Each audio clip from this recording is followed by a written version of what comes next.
All right, what's up, everyone? Welcome back to Basically EMS, the EMS podcast for everyone. Today should be pretty fun. We're going to be talking about cardiac arrest and more specifically kind of our first cardiac arrest stories. So I'm Chris. Tell us who you are. Hello, I'm Yanire. Tell us about yourself a little bit. Yeah, cool. So I'm Yanire. I'm an advanced EMT. I've been an advanced EMT for just about 3 years now. And what else do I talk about? Future doctor. Oh, I do want to be a doctor someday, so that's cool. We'll see how that goes. But yeah, as far as who I am, I'm an advanced EMT, and my name's Yanire. And I teach. I teach EMT classes too sometimes. Perfect. Who's next? I'm Allie. I've been a medic at Ada County for the last 4 years now. Just coming on to talk about today. All right. I'm Wade. You guys know who I am by now. We all know Wade. Good or bad, they know. Yeah. Yeah. So, cardiac arrest, obviously something we do a lot. And I've probably said it on here before, but I'm pretty vehemently believe that EMS is the best at running codes as far as healthcare providers go. So I think it's kind of one of our specialties is being really good at this. And the nice thing, Nita is an EMT. We all have EMT experience, but we're mostly medics here. But really, when it comes to a code, BLS is the absolute crux of what we're doing. So it should be kind of a fun one for everybody. So let's just jump right into stories. Anybody want to jump in with their first code? I'll go. I feel like my first few codes were everything. The first three brought something different to the table each time. The very first code I ever ran loose term I was ever on. I was an intern on the ambulance, and we showed up, and I think my big takeaway, one, is that was the first LMA or supragalactic I ever put in. But two, my biggest takeaway was that chin check first, checking for the rigor, making sure that this was still a viable, workable person. And then for him, we ended up doing BLS, cardiac arrest management, until I believe the wife had a DNR. She just took her for a little while to find it, but very BLS until it came to the LMA. I guess I would kind of jump it, but it was pretty light management.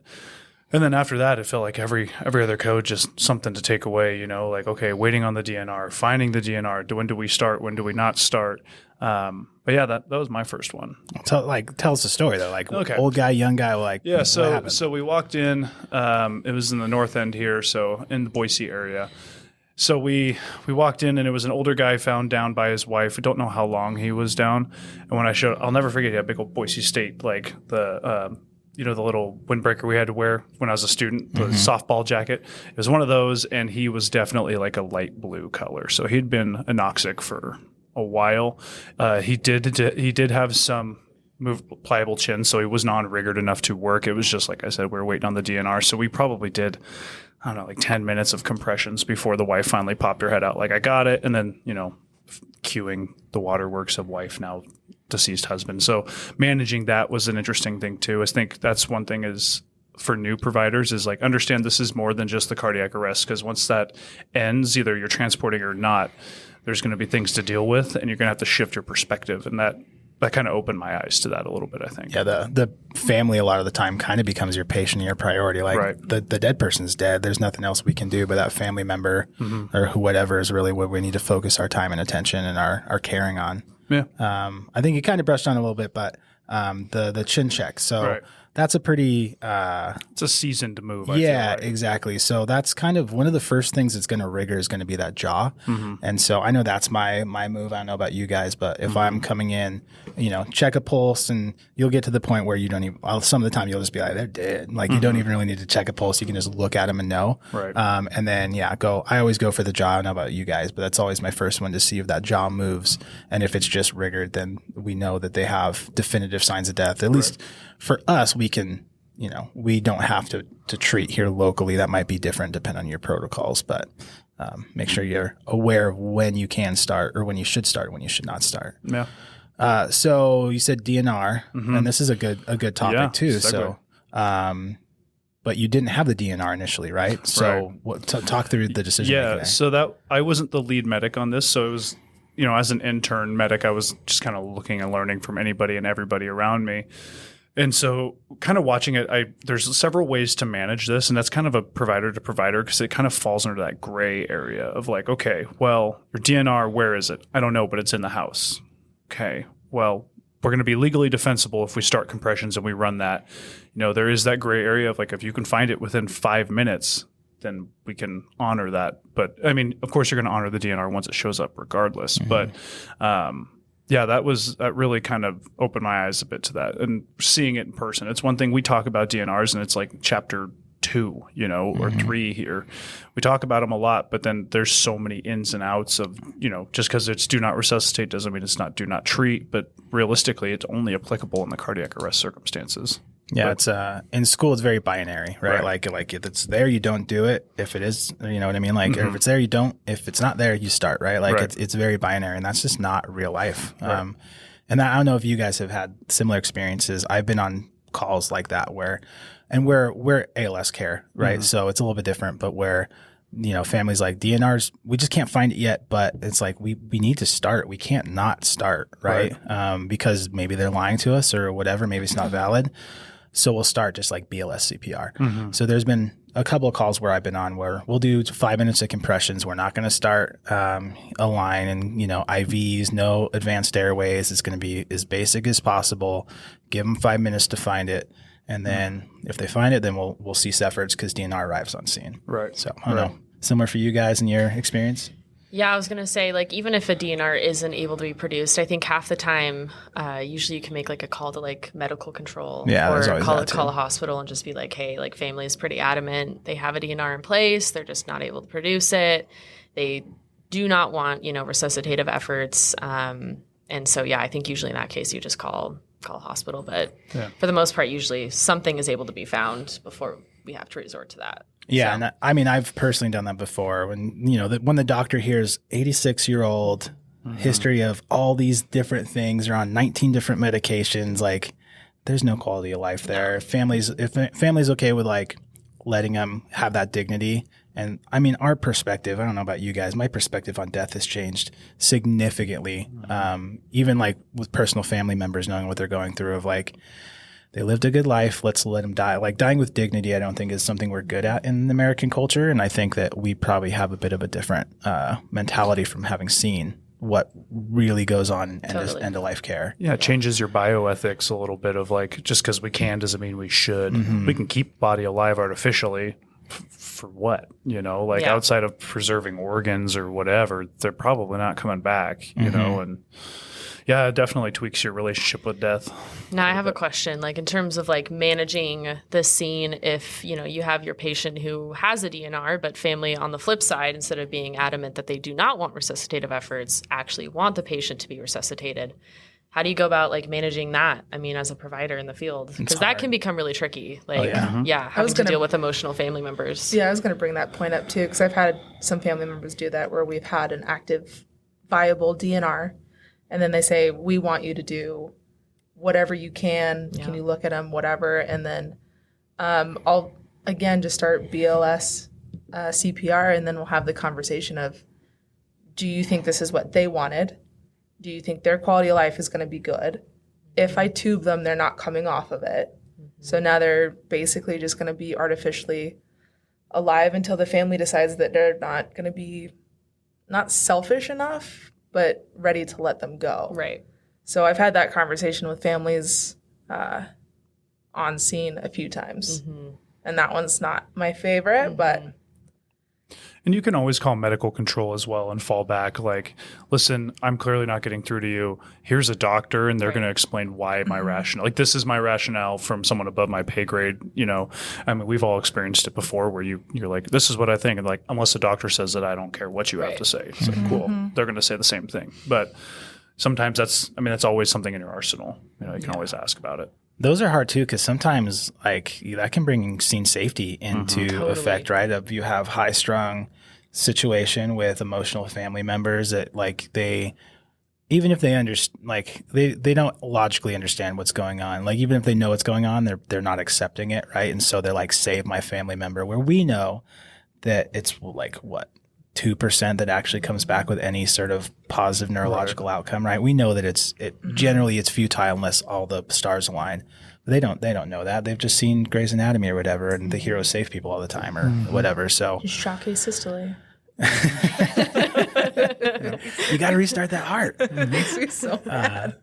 But yeah, so that's hard, and sometimes that's another thing too to think about, right? Like, is the scene safe for you? Because I know here generally PD is going to be en route to those calls. They're going to have a police officer show up. So maybe just start until police get there and be like, hey, there's this DNR, and or until you feel like, give them a little bit to keep yourself safe, this scene safe, and again, maybe kind of really basic CPR. Yeah. Kind of expanding on that scene safety concept a little bit. Has any of you guys ever had you call someone in the field and then the family gets really spun up and angry about it after? Mm-hmm. Oh, yeah. Yeah, this house had a whole wall full of reptiles and bugs, and I wasn't about to fight them while they had an arsenal of everything I hate. So I was like, yeah, sure, we'll run it till someone else gets here. Because I don't want you throwing a spider on wood. Letting him loose. Yeah, just sure. I had one where we called, it was like grandma and grandpa died. We called it on scene. And then as I'm like walking out the front door, the bags and we got all the dirty and stuff. Just car after car after car started pulling up, and then just clown cars of people. And then eventually it got to the point where everyone was just yelling at us, like, what are you doing? You're just going to leave them like this and yada, yada. And it's like, you guys missed like the whole first part, like there's nothing we can do. And then we did have to get PD involved at one point. Just, hey, you guys need to leave us alone, almost like clear our space, let us leave so we can go back and keep servicing the community, as Cody would say. And, just it makes things difficult. And it's something that, like you said, it's pretty volatile. This whole thing is really shaky. Yeah. So tell us about some of your first codes. I was a reserve at Ada County and went to an unconscious person. It was it's kind of assisted living facility, and show up. Fire, I think, had an all BLS crew, so they had done just basic vital signs. Her heart rate was, I think, in the 30s, which is not good. So we started moving pretty quickly, and between us getting to her, doing a quick assessment, I think we started pacing her pretty quickly. So electrically stimulating her heart to beat at 80 beats per minute versus the 30. Got her moved to the gurney. And then, so that little time frame, she'd actually lost pulses. And we checked. And this was kind of a learning experience for me because I was told to check for pulses. Well, we'd always been taught in school, check the radial. If someone's got a really low heart rate or, potentially low blood pressure, you're not going to feel a radial. Right. We needed to see kind of immediately if there was one. So check the carotid in those instances if you think someone has lost a pulse. Sure enough, she had. So we started CPR. Turned into very much a Grey's Anatomy situation where like firemen's trying to stand on the gurney doing compressions while we're like running down the hallway. It doesn't work in the real life. Don't try it. It doesn't work in the real life.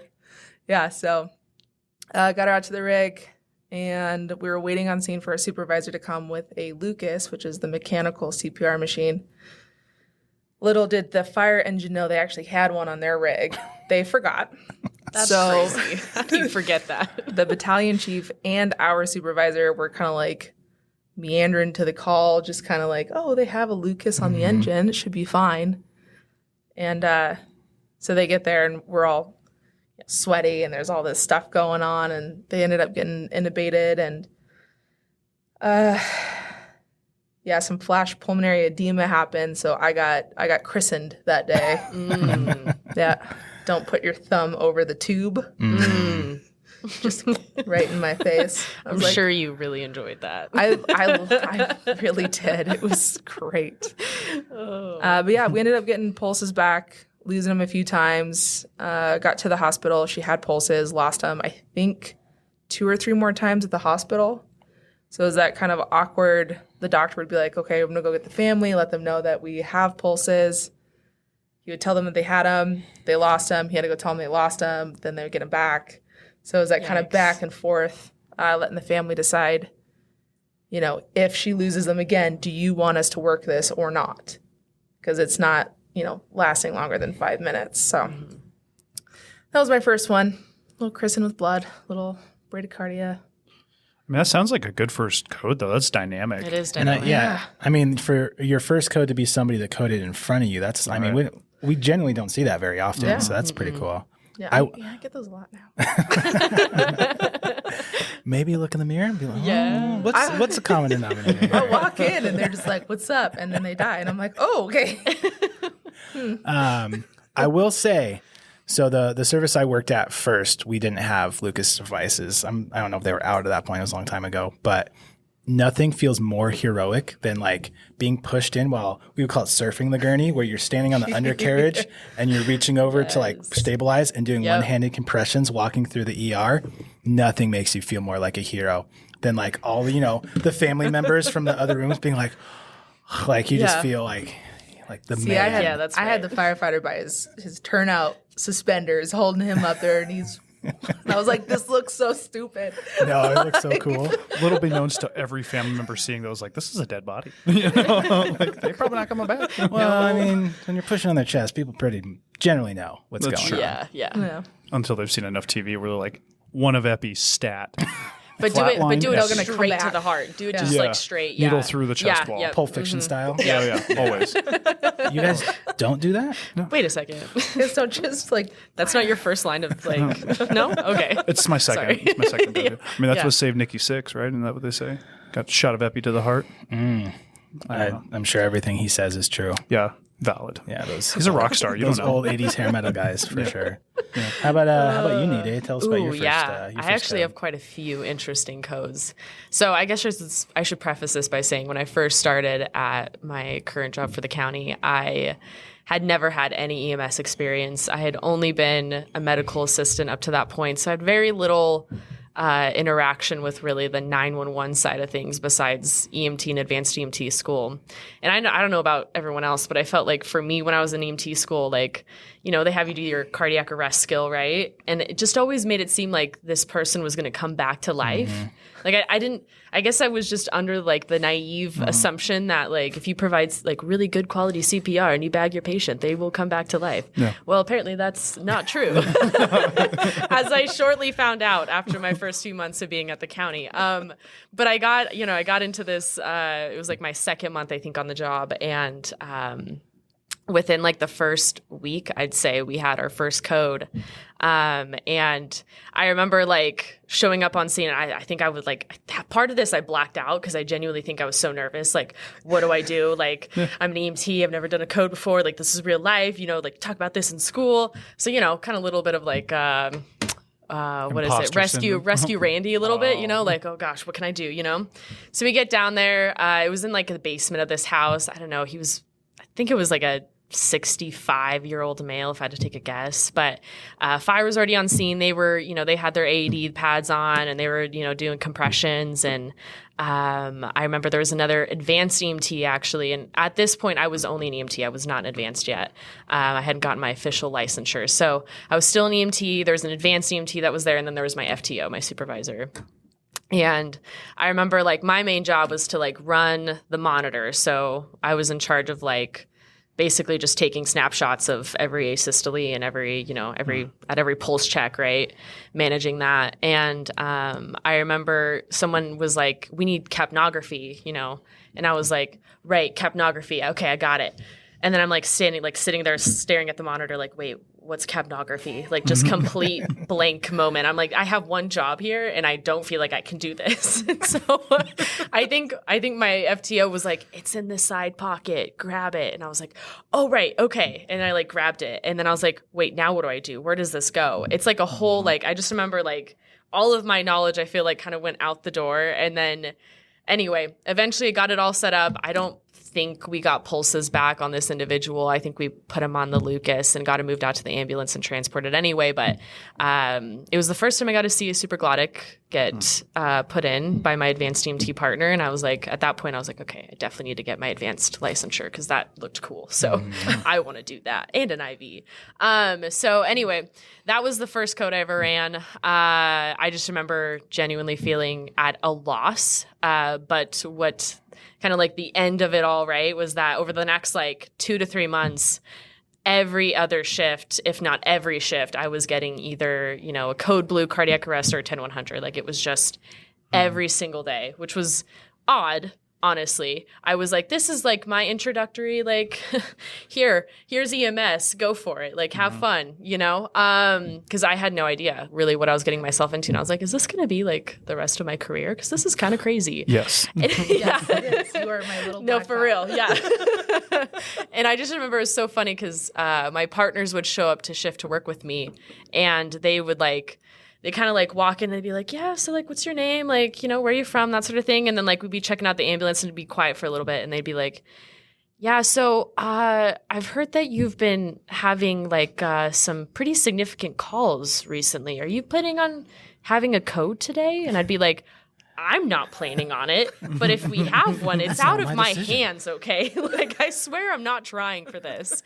And so for several months after that, I had a bit of a black cloud stigma around me because I unfortunately kept getting just all of these code blues. But needless to say, probably about 2 months later, back in like February, I guess it was like December to February, you know, several codes have been ran. I had 2 pediatric code blues that, you know, once again was very new to.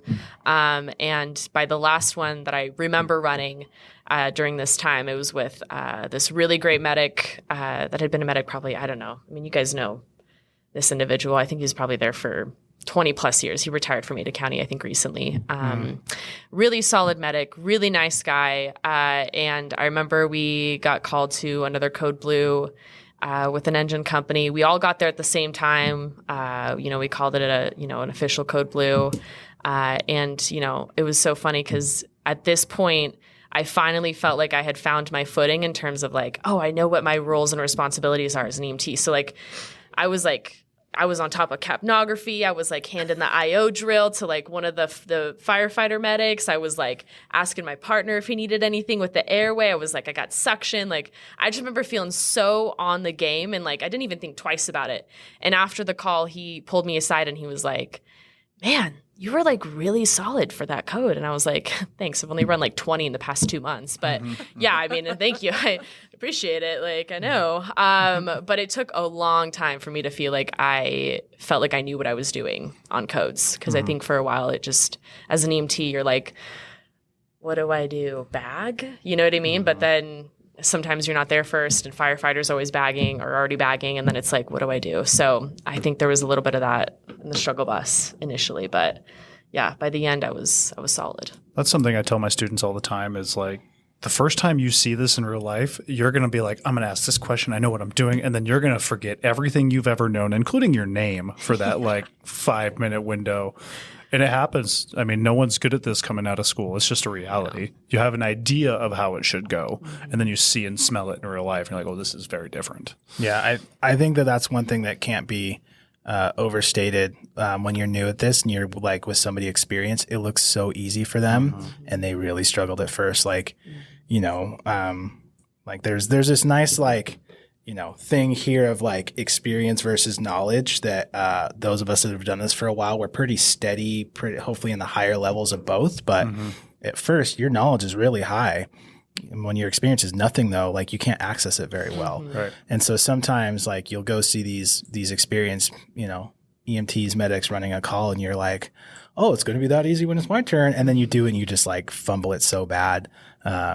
And you just, you can't let that set you back because we've all been there for sure. You know, like I know for me as a new, I mean, it took probably 3 years as a medic when the responsibility was on my shoulders before I was not like wetting my pants every time the tones dropped and I heard like difficulty breathing. I was like, oh no, this is, I hope I don't kill somebody right now. Right. Like it's hard. It's a scary thing. Yeah. And especially when your knowledge outweighs your experience that hard, it's as an experienced provider on scene, you can tell when someone's rattled a little bit. Like you got a new EMT, they're a reserve, they're nervous. You can feel them vibrating with the nerves, and then it's like, hey, go do this. And they got that, that shell shock, deer in the headlight look. Got to, snap them back into reality a little bit. And like I said, it comes with time. It's just experience. Yeah, when you're new too, like have that, realize that, and if you can, try to find somebody that's good about handling people like that. And it might not be in your hands, but if you're a brand new provider and you can kind of get your way into somebody experienced that knows how to manage new providers and can like support you in those moments. Like I was an FTO, Allie, you're an FTO right now. Like I've seen that a lot of. And I feel like I'm pretty good at like, hey, it's all good. Like I'm going to give you a simple task, accomplish that, and then we're going to have another simple task and start to get you to where Nide was at, a couple calls later. So if you're brand new and you're feeling that and you have some sort of way of like trying to trade in with a different partner or something, you can find that kind of mentor. Because sometimes, we're all from Ada County, who has they have a very extensive FTO program. So if you're listening to this, you probably don't know Ada County, but for an EMT, the FTO is like 3 to 6 months, and for a medic, 9 months to a year, typically, before you're actually cleared out. Most places it's like 2 to 3 shifts, and then you're just with whoever. So, if you can try to stick yourself with somebody who's has that good presence on scene, that can be really beneficial. Because if you just jump into this without that, it can really derail your career, right? Like I've seen people who were going to be really good at this, I thought, but they got with the wrong new people when they were new, and it really kind of affected things for them down the line because it just kind of destroyed their self-confidence and their desire to do this job. Right. And it's a field of ebbing and flowing confidence. We've all done IVs before, and I know we've all had that yippee type, like, well, I can't hit the broadside of a barn today, but then I can hit a thumb vein in a grandma at the middle of the night with one eye open. Left-handed, backwards, upside down. But you see that bodybuilder with, literally veins this wide walk through the door, and you're like, I'm going to miss that. It's so true. So Nide, you're the only current EMT here. So you talked about roles and responsibilities as an EMT on a code. Are you able to kind of run down some, like, what do you view as your roles and responsibilities on a code?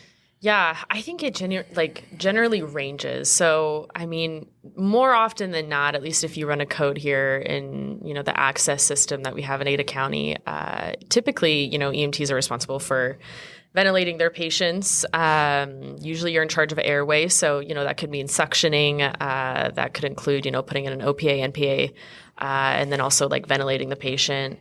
Depending sometimes if, fire has already gotten there and they have someone bagging and then they're also doing CPR. Sometimes, if other roles are already accredited for and taken care of, sometimes we'll just do like two-handed bagging because technically that's what the standard is. Also, a lot of the time I kind of end up being either the passer outer person, I guess, is like for lack of better terms, basically like handing people things that they need. We worked a code recently where an individual had a pretty gnarly GI bleed, and it was all coming back up through the mouth. And so my job was basically airway. And so I was bagging this patient initially, like suctioning. We filled like a canister and a half of GI crud, and it was not fun. And so anyway, my next obligation then became to help my supervisor try to intubate this patient. So, here we have the ability to use VL, which for this particular patient, what's VL? Wasn't video laryngoscopy. Thank you. I was basically kind of helping him with the suctioning because obviously the patient was still every chest compression we had, there was more coming up, which was kind of gross, but it happens. And my job was basically just to hand him stuff, right? So a lot of the time it's really just kind of helping or anticipating what your paramedic partner or advanced provider is going to need. And so, I was handing him, the bougie and, checking, double checking, if, on video laryngoscopy, like you have the ability to look and see, if your partner's in the right position in terms of getting a successful intubation. And so I was kind of double checking his work as well. And, I mean, just kind of providing any support that I can, which I feel like more often than not as an EMT, that's kind of the basic role that you fill is just support.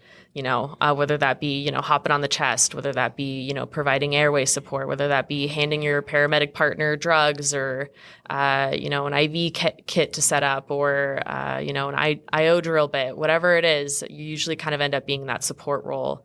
I will say, though, as an advanced EMT, the way my responsibilities change is I now can actually start an IV and I can get an IO, which made me feel a little more useful. Yeah, exactly. Like I was able to actually do something other than kind of stand around or stay at the head, which either way, whatever role you fill, just know that you are being supportive and you are helping the team because everyone has a job. So yeah, I would say that was my big thing. I mean, essentially an advanced EMT is going to do anything on a code and paramedic can do outside of drug administration and interpretation of EKGs. Right. They can still do supraglottic. That's true. Maybe you guys have changed since you have the video laryngoscopes, but I mean, my practice is always just go for a supraglottic. And then if I get a pulse back and I feel it, I would never pull it personally, but I know that was kind of the department standard was start with a supraglottic airway in a code. If you get a pulse back, then you can consider pulling that and going with an ET tube, where I think that's a stupid idea. For me, if it's working, I'm going to leave it.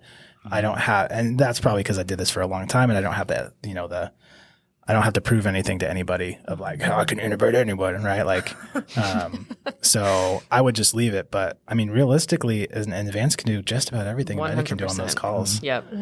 I mean, I definitely get a little spoiled working with Nide because half the time, we were talking about this earlier, we haven't actually done like a code together. Most of our people are just teetering that line. They're trying, but you're stopping them. Yeah. Yeah. I mean, the last serious one that we had was a GSW to the head. And that one, we were surprised that they were still even alive. Yeah. But it was kind of that situation, right? Like the fire guys tried to get him situated for us when we got there, and it was not going well. They did put in a supraglottic, and by the time we got him in the back of the ambulance, it had started to kind of fill with blood and leak, and it wasn't a protected airway anymore. So we did have to pull that, and then me and Nide working together, I know that she's got kind of everything that I need. I don't have to delegate tasks to her, right? Like she knows I need a line. She knows I need something. She knows that I don't like the suction sound, so she'll do it for me. This is true. Grosses me out. So, I don't need to really explain things to her, which is where one of the more beneficial things comes in terms, because then I can get information from the fire guys that were there before us, or I can talk with my supervisor about drug doses and do my med math and all of that stuff without worrying about, do I have a patent line? Is his airway still open for me? All of that kind of stuff. So the better you are as an EMT, the better your medic will be able to run, because we can't run without a good EMT. Oh yeah, for sure. So moving away from working with Nide, now that you're an FTO, what do you want from, like, if you're FTOing a basic, what are your expectations, right? Like, what do you really want them? Let's, like, if you had to narrow it down to like the top 5 things, just making it up. So knowing your equipment, right? Like knowing how to set stuff up. I know that O2 administration skill lab is monotonous and a pain in the butt, but being able to set an oxygen tank up quickly and effectively without me having to watch you or babysit you makes life significantly easier. And then when it comes to our pumps or our vents or my intubation stuff, if you know how to put all of that stuff together without me trying to explain it to you, if I say I need everything set up right now and you can go in and just boom, boom, boom, start busting stuff out, significantly easier than trying to sit there and watch and be like, okay, now you have to push this button. This goes here. So it takes some of that task overload away from me and puts it on them, and then things go much smoother. I will say one of the best things that one of my FTOs did for me when I was still getting adjusted to the job is he had me go out to the rig and set up for an intubation. And at the time, we didn't have dump mats like we do now, which basically, I mean, user-friendly. It basically just shows you everything you need for an RSI. So at the time, you're just kind of, I was just basing it off of knowledge, but I remember it was like one of the most useful things that someone could do for me because at that point I hadn't ever witnessed an RSI. I'd only talked about it, through academy and such. And so being able to know like, okay, this is what I need out for my partner to be able to succeed and for us to be able to run a successful RSI was really helpful. RSI, for everybody that might not know, is rapid sequence induction. Make sure that you know that if it's a test question or something, it's not intubation. That's what people call it, but rapid sequence induction. And so that's where we sedate and intubate a patient. So we do a paralytic, we do a sedative agent, and then we intubate those patients. So kind of like the upper echelon of all the stuff that we do. I feel like as paramedics, that's like the real butt pucker call is the stuff that you got to RSI. And that's our braggy skill too. It's like, well, us and doctors nurses, and you can't do that. Yeah. It's like our one flex. What about the first time you guys did CPR? Do you remember like the first time you broke the ribs? Yeah. Because I'm going to tell my story. I'm going to be selfish about it. I was a student, once again, an intern. This was I had a really successful internship in the stuff I saw. But I was working with another, he was an EMT at the time. He's now a teacher and he's a medic as well. But me and him showed up. We were working with another medic who's like, I'm going to talk to the family. I need you guys to get this gentleman down on the floor, start compressions. Like, cool. So me and my partner, we pull this guy down off the floor, which little beknownst to us at the time when he had died, he had become incontinent of urine on his bed. So he died on top of the bed sheets. So we just pull him down to the floor, obviously try not to smash his head or anything to the ground. And so I started doing compressions and it was one of those that like I felt the pop and I had done so many pseudo compressions on so many different mannequins that it wasn't until I was like 3 rounds in that I'm like, what am I doing? This is crazy. And then so fire comes in, they provided some coaching stuff, and then me and my partner ended up swapping. So he took over compressions, and at that exact moment, I'd leaned back against that bed as a firefighter was like, no. So then I just laid full back into a bunch of urine on his sheet. So then after the code, we had a DNR that showed up like 15 minutes later, another BLS type cardiac arrest management. I got the wipe down from a firefighter outside of that house, and I could see the people looking from their windows. I was living a lot of people's dreams in that moment. All those women were like, oh, I wish that was me. Unbeknownst, I'm covered in urine. Yeah, I mean, it's a weird feeling when you first do it, a couple of times, but yeah. What are your guys' experience with it? I have a small confession to make. No one judge me. Judging. I have never been first on the chest. So I have never actually cracked any ribs, which I will say is something I'd like to experience at least once. Feels like just to be able to know, knuckles. just to be able to like know what it feels like because everyone talks about it, right? But I can't ever say I've actually been first on the chest. I mean, that makes sense considering. I just spoke it into existence, so it's going to be happening next shift. So we'll update. When you're with me, though. When I'm with you, yeah. Yeah, it's really weird once you get to that soft chest. And that's not something you expect just from the mannequins. Yeah, the mushy. And then CPR gets way easier. Those first ones take a lot of force, and then you'll feel, and you're not actually breaking ribs, right? Everybody, that's the terminology we use, but you have the cartilage that takes your ribs to your sternum. So we're popping that cartilage along and loosening, like making that chest, that sternum free floating essentially. But yeah, it's definitely, I hate it. I was so glad that I work somewhere that most of the time, because that's why NIDA hasn't done it. Most of the time here, fire is on scene before the EMS crews get there for lots of various reasons. But so if there's a need for cardiac arrest management and CPR, usually fire starts that before EMS gets there. But yeah, it's, I mean, hopefully you get to do it once if you want to try it and then never do it again. Exactly. I don't Yeah, no, definitely. I felt bad one time because we arrived on scene at the same time as a police officer for a code. And unfortunately, this gentleman had just had open heart surgery. So he had a fresh zipper, and the officer was the only other one there that wasn't part of the EMS group. And so I had him start compressions. And I don't think he was quite ready for the fact that everything was going to start shifting. Mm-hmm. So he started compressions and he had to re-break the ribs. And then those sutures definitely came undone. And he was not, he was not having a good time. Hey, he went home though and he told his family like what a hero he was. Yeah. Like, Oh, yeah. you know what I mean? Oh, Like yeah. that was cool for him. Tell them the rest of this code story. What happened? I was going to say, this one's an I interesting know how one. this one happens On this one. because he had the DNR that. Yeah. So that, yep. So wife was frantic, of course, because her husband had just passed. And we're doing compressions. And then now there's the evidence of blood and everything else. Well, I had asked her if he had a DNR, and she said, I don't know. So now there's that, okay, we have to do this because I can't go off of an I don't know. There's no adamancy of, yes, he does, please don't do this, that kind of situation. So we did the full thing. Put on the Lucas, and he got intubated. He had IVs. We did multiple drugs.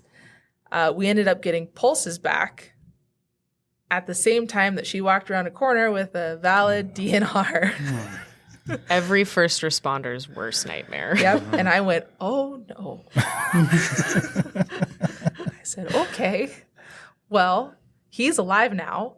I don't know about his brain activity, but his heart is alive and his body is alive. So we are going to take him to the hospital.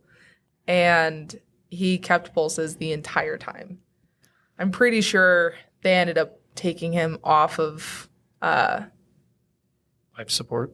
well, he wasn't really on life support because he was a DNR. I think they just kind of Let him go. just, yeah, like he was alive until his body decided otherwise. But yeah, like put him up to the ICU and basically just kind of waited for it to happen. But yeah, that will happen too.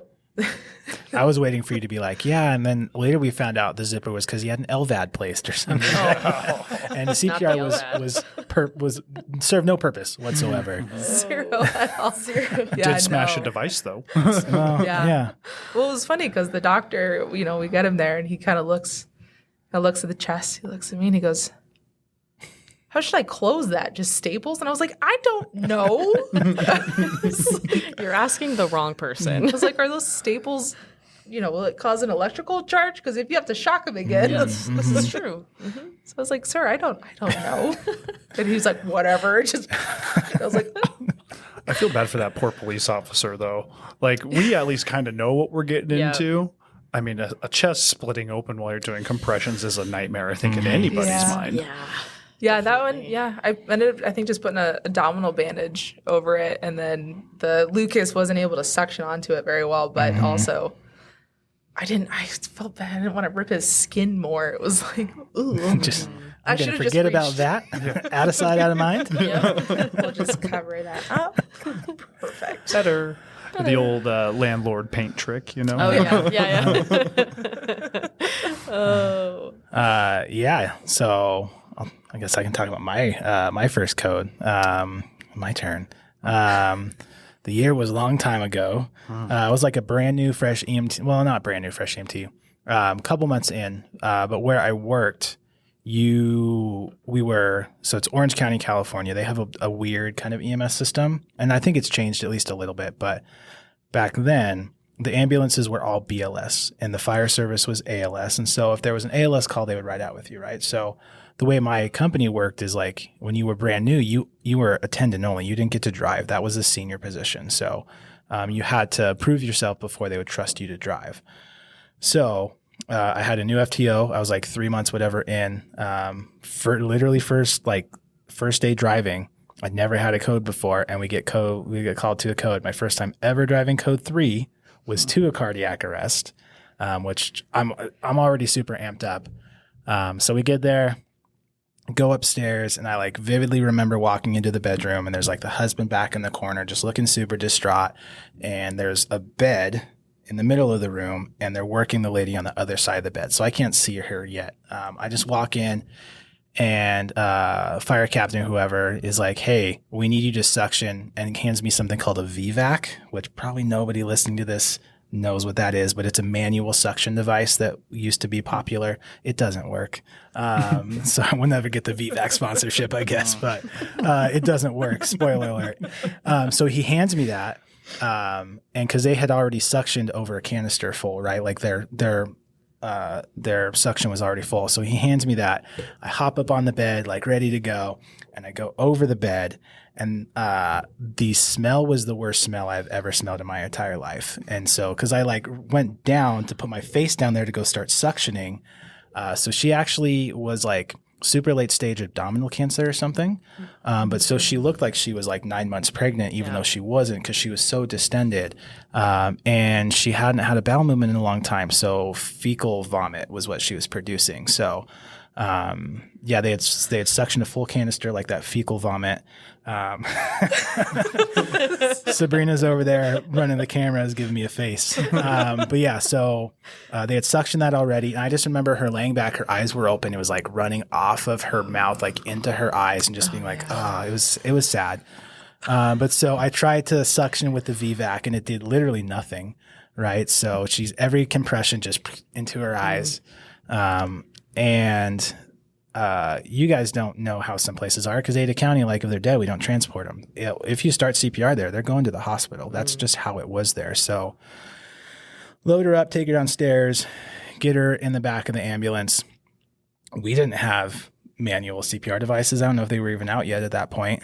So I was the CPR device because I was the new guy. Hello, Lucas. Yeah, exactly. It's right on the forehead, Lucas. So I think I did like 12 to 15 minutes of continual CPR, something like that, as they were trying to intubate and doing all their stuff, which is not good, right? And we teach not to do that. And they had CPR feedback with their Zoll device, so I was able to like make sure I was still getting good compression depth because I could visualize if I was going deep enough.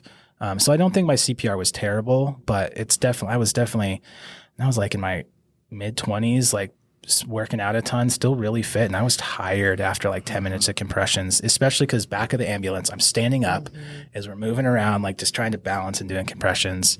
Obviously, she didn't make it. She was never going to make it, but it was definitely a little baptism by fire with like the smells and the sights, and like it was not your typical thing. It was pretty gnarly. The eyeballs, that's disgusting. Oh, dude, I can. That sounds straight out of a horror movie, honestly. It gets in there every time too, and I can't. Yeah. Yeah. I like the suction. And I try really hard. I'm like, I'll do it if I have to, but I'm going to gag. Yeah. It's Allie's specialty. Yeah. A little gag on a call. One of the last RSIs I was on, like this is a pro tip. This gal was like just gorked out, like non-coherent, needed to be tubed. And the fire medic reached over and was like, "Close your eyes, darling. You don't need to see this." And I was like, that is a pro move right there. Closing the eyes of the patient. Because I just let them stare at me uncomfortably. And then it's like, well, you're going to haunt my dreams. Hopefully this doesn't last forever. See, I try that, but they don't stay down. Tape. I could tape them. Yeah. But then I feel like it hurts their skin. I don't know. Can you feel pain if you're dead?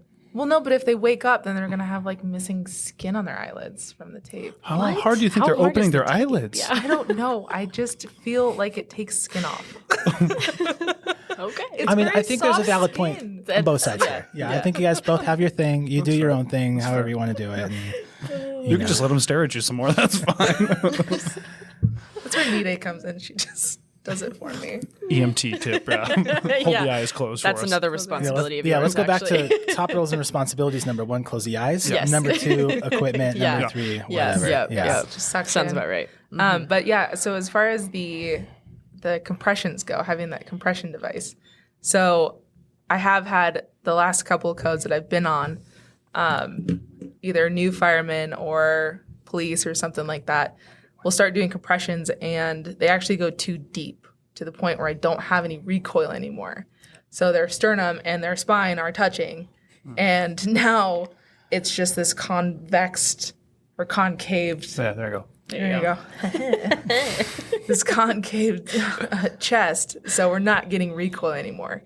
So going down that 2 inches is actually very important to not get too excited and start just full body pressing on these people, especially like poor, frail, old older folks. Well, and I wish this was something that was better communicated to the public, because I think that's a lot of what this is, right? Is like bystander CPR, like first people on scene, right? Because normally, at least if for the most part, the majority, like if you're a firefighter or you work in EMS, hopefully you're doing compressions correctly. But obviously it happens where, you know, it does get concave. But I feel like, yeah, I wish that was something that was better communicated to the public, I think sometimes, or even just law enforcement, because sometimes they're the first ones on scene, just not to go too hard or too light on that, which I guess I think I'd rather it be too light than too hard initially to start? I would say too hard Really? for sure. Okay. Kids popping their heart just right now. That's what I worry about. Yeah. I mean, it's really easy to get overzealous anyway. Like, how many times have you shown up to a call and you're starting up here, you know, and you're like, okay, I'm going to do chest compressions. I've done these 100 times. I'm touching their spine through the front of their body.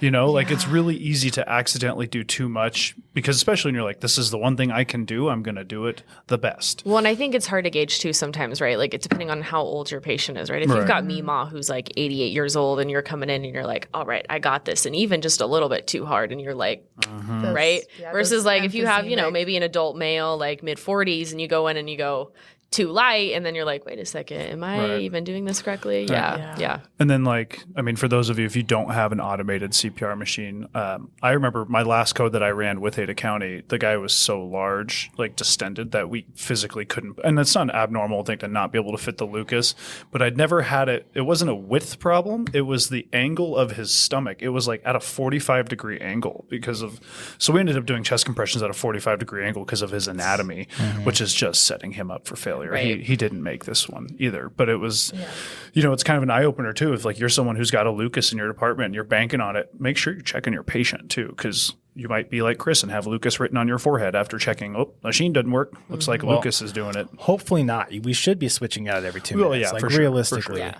sure. And then on depth, that's why one thing I really like to teach is a third to a half of the chest falls within AHA pretty much across the board for any age range. So I always really like to teach like a third to a half of the chest should be our depth, because then that works for peds, that works for adults. Everybody kind of falls within that range. And I know at least on the CPR test, that's going to be listed somewhere. So it's you know, it's tough because we have such a wide range of patients sometimes, and to say like, yeah, you don't want to go too soft, but then you have a 400-pound person that like too soft, you're not going to get any. You have so much fat tissue to get through, you're not going to get anywhere. Jump on them and it won't work. But, yeah, essentially. Yeah, but I mean, even those CPR dummies, like I'll do a CPR check off here, and you hear them just banking on the floor, just and I'm like, easy. Dude. Things like pogo sticking off the ground because they're doing it so hard. Like you're gonna hurt your shoulders. But yeah, it can be a very physical skill. So, you know, when you're learning CPR, learn really good body mechanics. Like I really try to teach to get sternum to sternum. So you don't want to be sat back on your heels. You want to be kind of up with your sternum over. Lock those arms out so we're not bending at the arms. Like we're not high-fiving the chest. We're not doing push-ups on the chest. We need to be able to like really drive through the chest. Also keeping the back straight. I feel like that's been one of the biggest things I've noticed on calls, like where I am doing CPR, is like keeping my back straight. Because I'll start to kind of slouch and I'll be like, dang, my back hurts.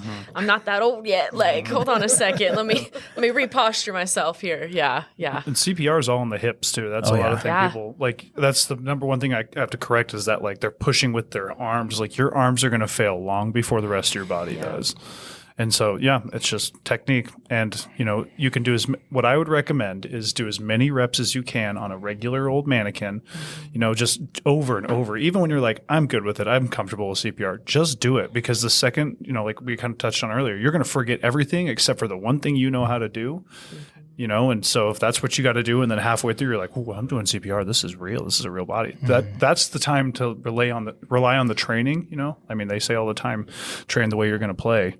It's the same thing. Yeah, we don't rise to the occasion. We sink to our level of training. Exactly. I think is one of the sayings you'll hear in EMS, and it's totally true, right? Like, and that's why I think, especially locally, we're so good, because CPR is something we like. Ada County with all the local departments trains really hard, and we're really good at it. And the stuff that we train is like time on the chest. I know, you know, when we would train, we would, for pulse checks and all that, we would maybe be off the chest for 3 seconds. If we were doing it right, we would have a 3-second pause in CPR. Totally. Consistently, we would be at 3 seconds and under, and that's strictly because of the training. And then they would play it out. Like I know when I was there, our ROSC rates were higher than national average, and we were, we had generally higher outcomes than the average because we trained at it so hard. Yeah. And it is usually so good, at least the stats that I've seen recently, our CPR, manual CPR is so good that we're actually doing better than the Lucas does when the Lucas gets put on, is what I've heard from recent training scenarios, which is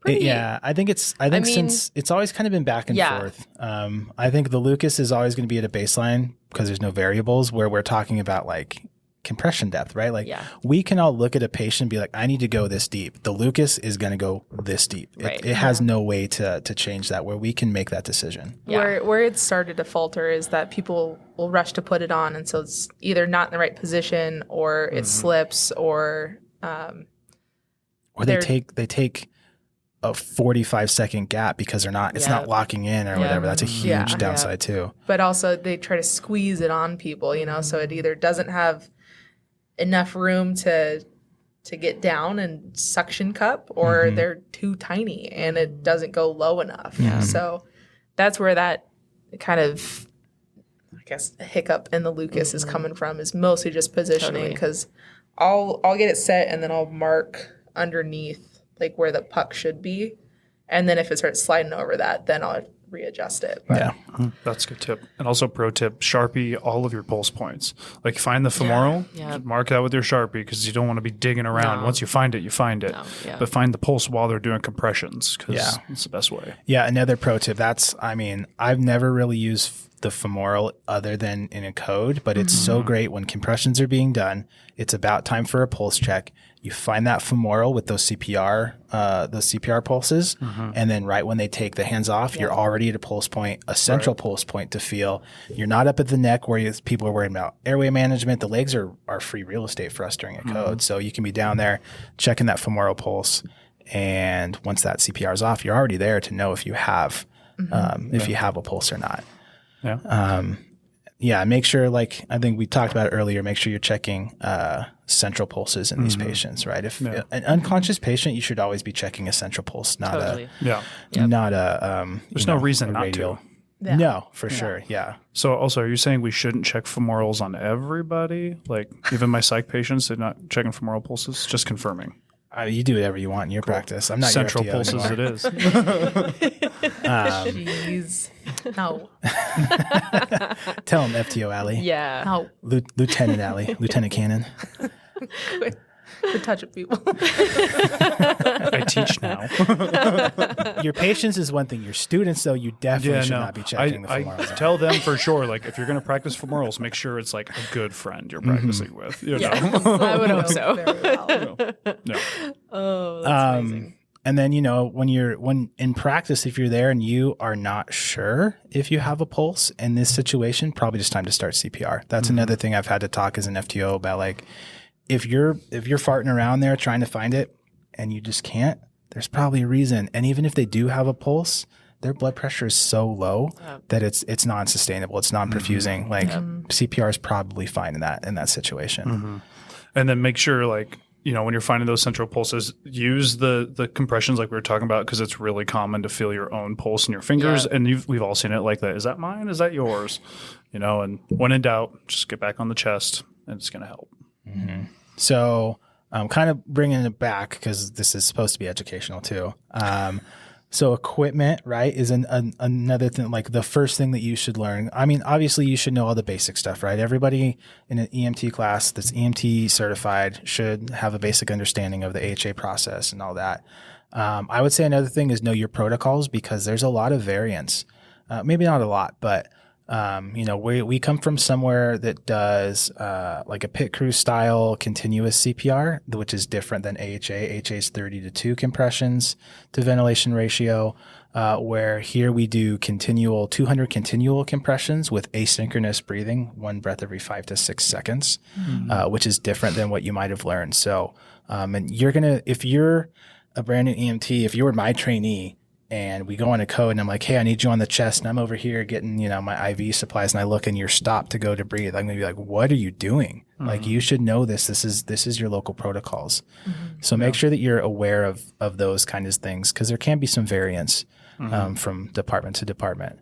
What else would you got? Like, if you, as the EMT, you run these as an EMT. What else, if you were training somebody, what other pointers would you give them? Yeah. I think like the biggest thing, like if I honestly, like when I look back at my first, like I said, the first couple months that, we were consistently running on these code blues, I think every time that we had when I was learning something new, not only about myself, but like what it means to be an EMT provider. And, I think really the biggest thing was just, finding the holes, right? Like when I get on scene, I immediately start looking at like who's on what. So if I see a firefighter that, was bagging, and I see 2 firefighters that are on the chest, and I see my partner getting ready to do an IO, I'm like, okay, well, let me handle monitor then. Like, let me get pads on if pads aren't already on. I just start kind of looking for the holes, because really it's all about kind of like almost having an inventory, I'd say, at least for me in my head, of like, this is what I know I need to see on a code. Usually, right, we got pads, we've got maybe sometimes even the 4 lead.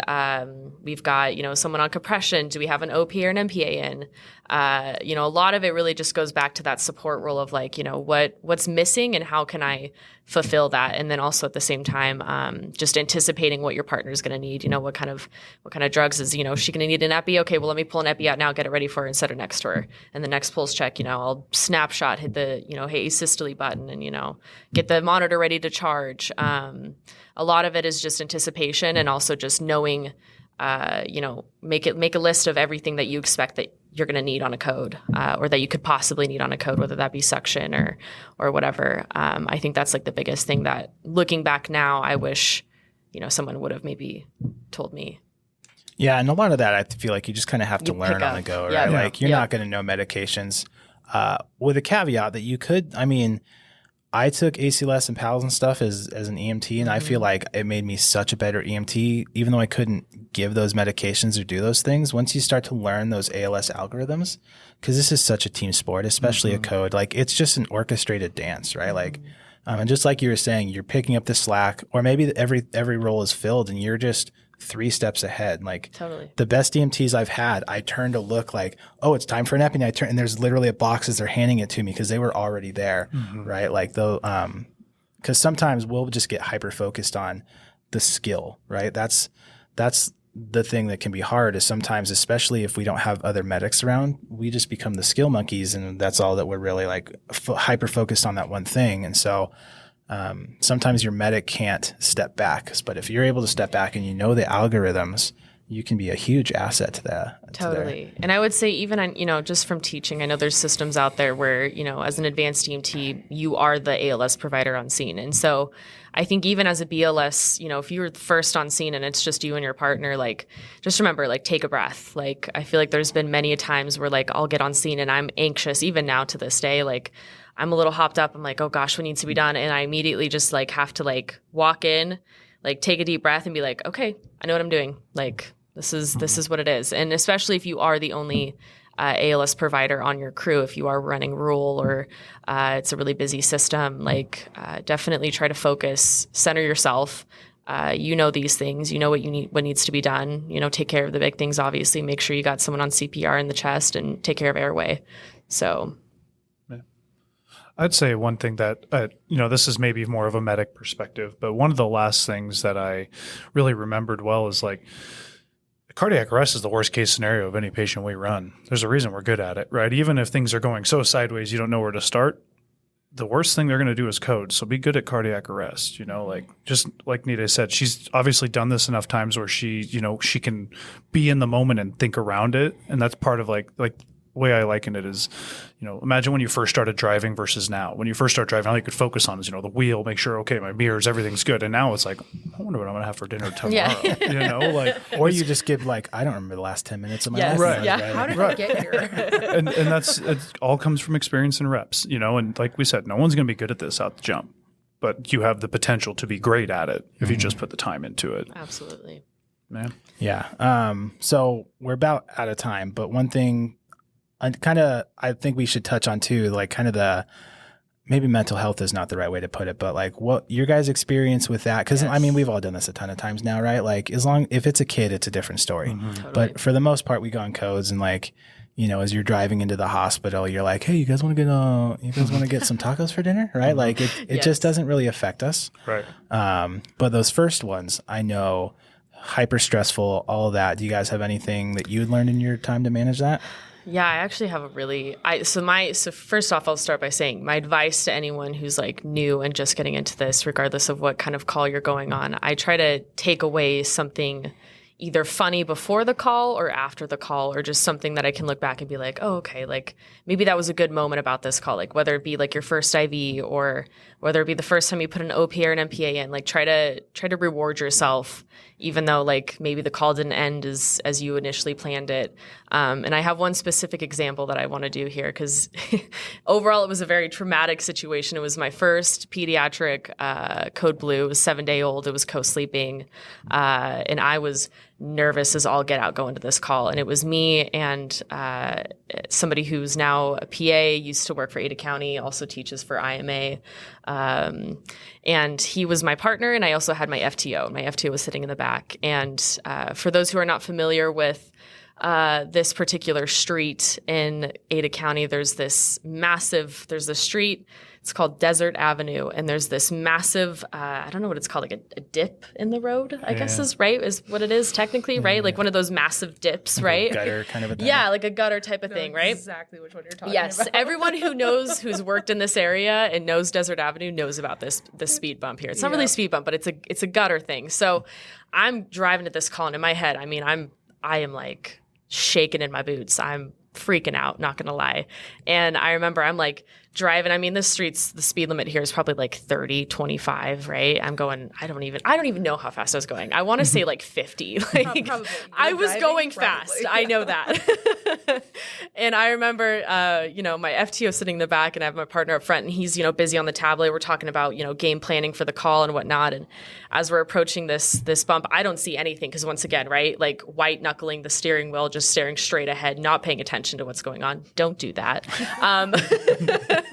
There's a street sign to my right that says bump or dip or something, and I don't catch it until I'm like all of a sudden approaching it, and I just see this massive dip, and I'm like, oh crap. And I like try to slam on the brake, but at this point it's too late, and we just go flying through this dip. And I mean, we caught air, and you just hear the back of the ambulance just scraping on the asphalt. Slam.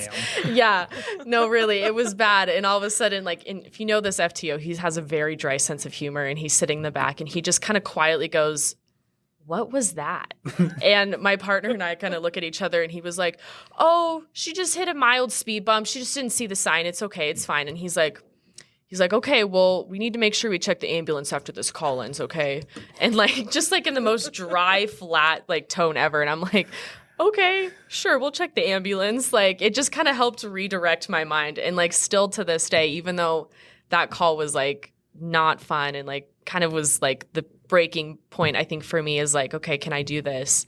It was definitely like something I took away is like, yeah, that was actually kind of funny now looking back. Like, I think I needed that to be able to be like, oh yeah, the Desert Avenue bump got me, but we still made it. And I did pass my FTO, so. You're still here. Still here, yep. Yeah, I would say if there's one thing, and I didn't hear this until as a medic, but I mean, where I heard this from, and it sounds really callous, but code specifically, like somebody was like, they're already dead. What's the worst that can happen? I was like, you know what? That's true, right? Like, what can I really do to make things? I can't make anything worse. They're already dead. So like, what do I have to be super stressed about in this moment? Like, other than, there's family and everything, but like, as far as a patient goes, like, there's nothing I can do to make it worse. I'm just going to try to do my best to make it better and focus on that. And it's probably not going to happen anyways, realistically. But, like once I had that realization, it's like, oh, okay, cool. Then, yeah, it's not that bad. My last pro tip would be kind of on knee days. If you're going to do something funny, there's always eyes on you. I've been in the situation where, calling somebody on scene, and wife is grieving in the living room, and we're in like the side room, and there's you want to go get tacos later, and somebody laughs while we're on scene. remember where you're at, right? Like, you can have all the fun and jokes out back in the rig, but when you're on scene, stay locked in until you can, because it's just not going to end well, no matter how you spin it. There was definitely a time where we were staged outside for a suicide, and we got cleared because it was like nothing, it was a hanging. They were beyond help, whatever. And this was like hot COVID time. So we're like fully done with everything, right? Thankfully. And we're like standing on the side of the road. We hadn't gone to the house and the supervisor pulls up. So we go to talk to the supervisor and they make like some funny joke. And we're like outside in view of everybody laughing as we were on this hanging call. And I was very glad we had a mask on because nobody could see that we were laughing. Right. But it was definitely one of those afterwards. I was like, oh, that would have been a real bad look. Could have looked real bad. Yeah, not that there was any disrespect to the patient or anything, but just, it just is how it is. It's just the job. It's another call for us, but it's a life-changing event for them. And it gets hard to be on scene and you get some friends or whatever that show up to help you and like, oh, hey, how's it going? How you been? Or someone does something that you're kind of like, what are you doing? And you make a little joke about it, and it's like, okay, not the time and place. But one of the things that I've seen a few people do, which I don't fully agree with, just because it makes it too real almost. Like in my mind, it's medicine, right? I'm practicing medicine. It's not this person who's accomplished these things, who has this family and all this other stuff. Don't look people up on Facebook or social medias after the fact. It is a bad idea. I think I was just telling you, I have never been more upset than, I had a traumatic cardiac arrest, person hit by a car, and we were the second ambulance on because we were just close by, so we went to help. And when we got to the hospital, one of the responders from the other ambulance pulls up. The Facebook was on their phone and they're like, oh, look, they had kids. And I was like, I literally just pulled this guy off the side of the road dead. I don't need to know about his, I need to have that wall and you're breaking that wall. And if that's what you do to make yourself be able to sleep at night, that's fine. But don't involve other people into that. Yeah, because there's going to be news articles depending on what's happened, and there's going to be background stories, and there's going to be all of this stuff, and try not to get engraved in it, because that's what makes it difficult to have that barrier and that divide between work and real life. It almost gets to, for me, it's always felt like it's gotten to a point where it's just a mannequin in front of me, which sounds really bad, but it's kind of how we survive. Keeps a degree of separation. Yeah, and once that changes and you see the person behind the patient, then it gets really hard. So I definitely, for anybody new, I would recommend don't cross that line, because it's really hard to come back from. It's just not worth your time. For what reason is this doing anybody any good? But if that helps you heal, whatever. Yeah, and some people I'm sure it does, but for the most part, let it be done. Go get your tacos. Yeah. And then worry about the next call. Hey-o. Cool. I think that's about our time. So thanks. We've been trying to get Nide here for a while. Happy to have Nide here, and Allie's so happy back, to be which is here. cool. I think you're on the first one we did, right? Yeah. So pretty cool. Thanks for being here, guys. Wade, you do what I tell you. So you're here because you have to be. Always. I just do what he tells me. He's like, you need to show up today. I'm like, oh, okay. It works out in our favor. Trickle down. Cool. Yeah. For once, it actually worked. Yeah. Right on. Well, thanks, guys. Yeah. Thanks for sharing your stories. Thanks for watching, everybody, or listening, whatever. Check out our other stuff. I talk about it every time. We got stuff out there. Go check it out. And we will see you guys on the next one. Thank you. See you.